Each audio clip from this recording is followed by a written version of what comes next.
This sequence was completely shot on my iPhone 15 Pro, and it kind of shows what you can actually do with your phone today and why it's sometimes even better to use one. That's why I have 5 creative shot ideas for you today that you can all capture on your phone, and I want to show you here how I captured them. So let's start with the first one. It's actually pretty easy.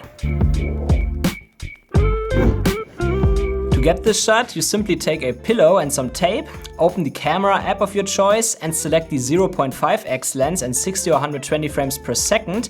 I use the Kino app for this shot because it lets me record Apple Lock and HEVC for smaller file sizes and is quite easy to use. Then you press record, tape the phone onto the pillow and throw it.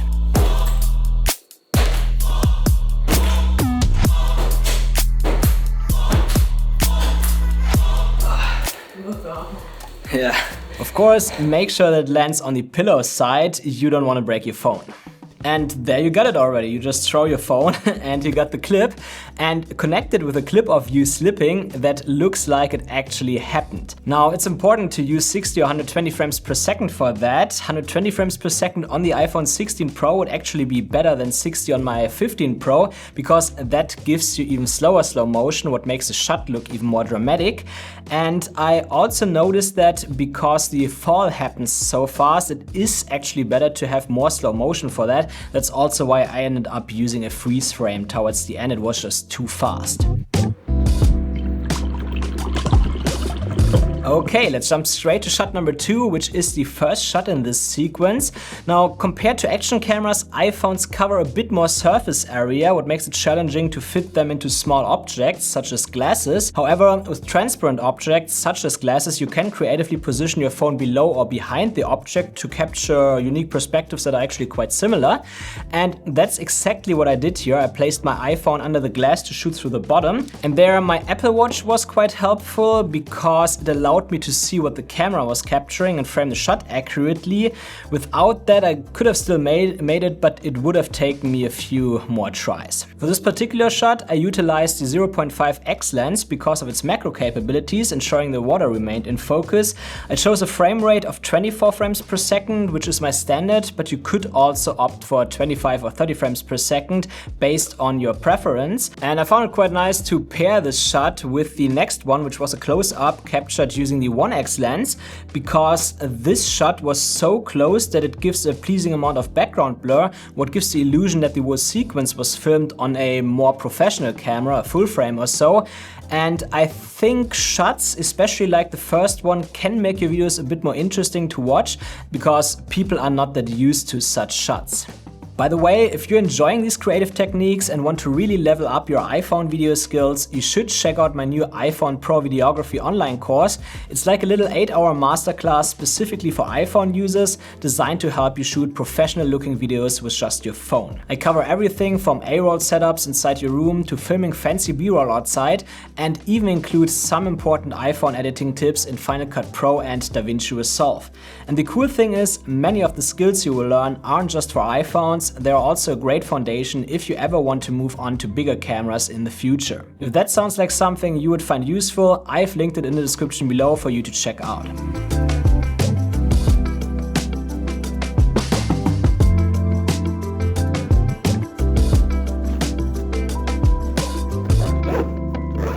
Our next 2 shots are a bit more interesting, but they do require this lens here. This is a so-called probe lens that Sandmarcs was so kind to send me over for testing. It's a pretty interesting lens because it makes shots possible you couldn't get otherwise. That's at first because it's a wide-angle macro lens, so you can get pretty close to things, but it doesn't look as distorted as the wide lens on your iPhone, and it also lets you film in positions your iPhone could simply not reach because of the form. So in these 2 shots you see here, I use this lens to do kind of macro fly-through shots, first on my shelf and later inside my backpack. To do so, I had my wife assisting me using a little iPhone dolly to slide the phone with the lens forward and backward. This dolly is also from Sandmarcs and works quite well, but to make it even easier to get smooth shots with this lens, I do prefer a camera slider. Therefore, the iPhone dolly is a bit more versatile than a slider. So getting those shots was actually quite easy. The biggest problem is that you ideally have to shoot in bright environments, as lenses like this one here are pretty dark.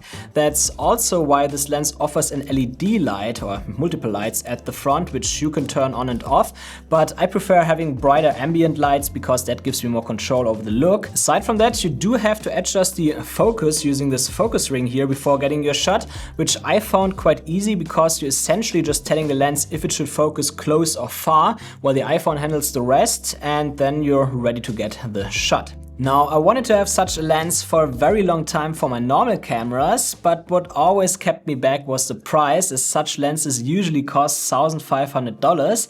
And I wouldn't use such a lens often enough to justify that. However, getting such a lens for your iPhone only sets you back $350, which is a lot more digestible. So if you've been looking into probe lenses but you couldn't justify it, or you simply like the shots from those lenses, maybe you want to look into this one.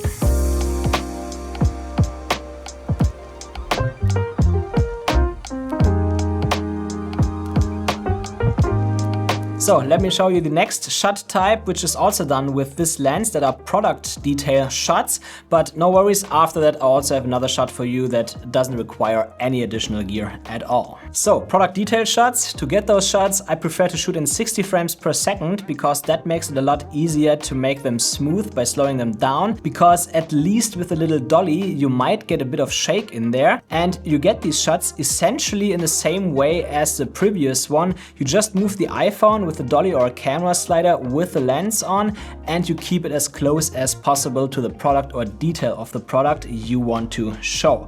And I would also slide it a little bit slower because you really want the viewer to be able to take in the details of that. So don't be too quick there, despite being able to slow it down in 60 frames per second. And there you go. That definitely makes your product B-roll a bit more interesting, depending on the product, of course, if you have to show something up close there. But now let's move on to the next shot, which actually looks like you need additional gear, but you don't. And our next shot is a so-called raw photo hyperlapse. This technique is often used with bigger cameras, but also works nicely with your phone. Now, it looks like shot on a gimbal, but it's actually not. What you see here are actually 190 Pro RAW photos merged together to a video file. So here's how to do it. At first, you ideally go to a place with a big object you want to get a shot of, like a building or so, and it's even better if there are no obstacles around that building, so that you can walk in a straight line in front of it without anything in between your phone and the object. Then you use the native Apple camera app, make sure that grid lines, level meter and ideally Pro RAW with 48 megapixels are turned on in the settings, and you ideally use the 1x camera because that one gives you 48 megapixels and is usually a good focal length for these kind of shots. And from there, you look for a point on that building or whatever you want to film that you can align with the top grid line in the camera app, and ideally you keep this point in the center. In my example here, this point is the edge right before the top part of the tower starts, so I kept this edge on the top line of the grid in all of the photos and try to keep it in the center of the frame as good as possible. And one more tip is to long press the screen on the object to lock the exposure and focus in place. Unfortunately, in mine it somehow got out of that mode again without me noticing it. That's why I have a bit of flicker in the hyperlapse. And from there you take a photo, make a step forward, take the next photo and so on. Ideally you want to get at least 50 to 60 photos this way, but better a lot more, like 100 up. This is because if the frame rate of your video, for example, is 24 frames per second as it is for me, you need 24 photos for 1 second of video, so the 190 photos gave me nearly 8 seconds of video. If your video frame rate is 25 frames per second, that's 25 photos, and if it's 30 frames per second, you need 30 photos for 1 second of video. Makes sense, right? So the more photos and steps you make, the longer the hyperlapse will be, and you can always make hyperlapses faster, but you can't make them slower, so it's better to make small steps and take more photos. And of course, to mention that again, it's very important that you keep that point you were looking for before on that line and as perfectly in the center as possible, because otherwise it won't work. You will have issues in the edit then. And after you got all the photos, you copy all of them to your Mac, ideally via AirDrop, but if that fails, you can connect an external drive to your iPhone and copy all the photos to that drive. It works pretty quick and reliable. And now it depends on if you use Final Cut Pro or DaVinci Resolve. If you use Final Cut Pro, you should first set your timeline to the pixel size of the photos, which should be 8064 by 6048 pixels. And then you can directly drag those DNG photo files into the timeline, press Ctrl+D and then 1 and enter to make each photo 1 frame long, and you will notice that it lags a lot when playing it back. To prevent that, export the timeline as a ProRes Photo 2 or 444 file, remove all the photos from your timeline and drag the exported ProRes video file into it, which should make it quite a bit smoother, but you still see that it's very shaky, so you have to stabilize it to make it better, and their inertia stabilization usually works best for that, so change the setting if Final Cut Pro doesn't do that automatically. Now, the result of the stabilization really depends on the hyperlapse, like if you have objects standing in between you and the building, stabilization might end up bad, like here for example. Even that tower to the right caused the stabilization to zoom in. That's why it's better if there are no big objects around at all. And that leads me to DaVinci Resolve, which gives you a bit better stabilization for such cases if you know how to do it. But there is a problem. You can't drag those ProRAW photo files directly into Resolve. You first have to load those files into Lightroom or any other RAW photo editor and export them as TIFF files. Those are huge files, but they keep the quality of your photos, and they're also 16-bit files, so that also makes them better to mix with your 10-bit iPhone video footage. And then you do the same as in Final Cut, set your timeline resolution to 864 by 648 pixels or whatever size your photos have, drag the photos into your timeline, and DaVinci Resolve usually detects that it's a photo sequence and automatically sets every photo to 1 frame. It's also lagging, so you click right on the photo sequence, select Render in Place and ProRes Photo 2 or 444 to preserve quality, and it should play back a lot better.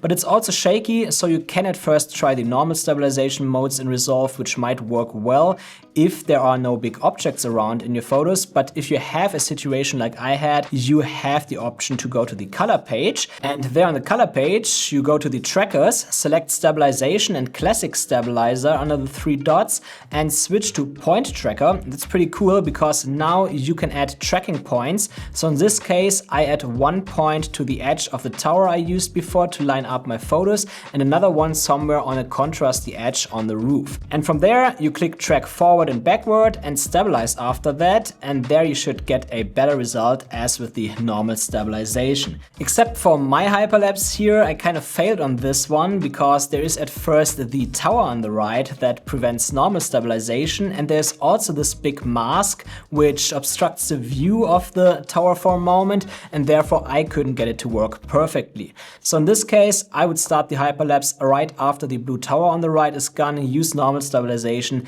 and live with a shorter hyperlapse. But if you don't have any objects obstructing the view, that one actually works really well. And there you have it, 5 creative shots for your iPhone. If you want to learn more about iPhone filmmaking, check this video here in the corner, and of course also my new iPhone Pro videography course. Link is in the description, and I hope to see you there.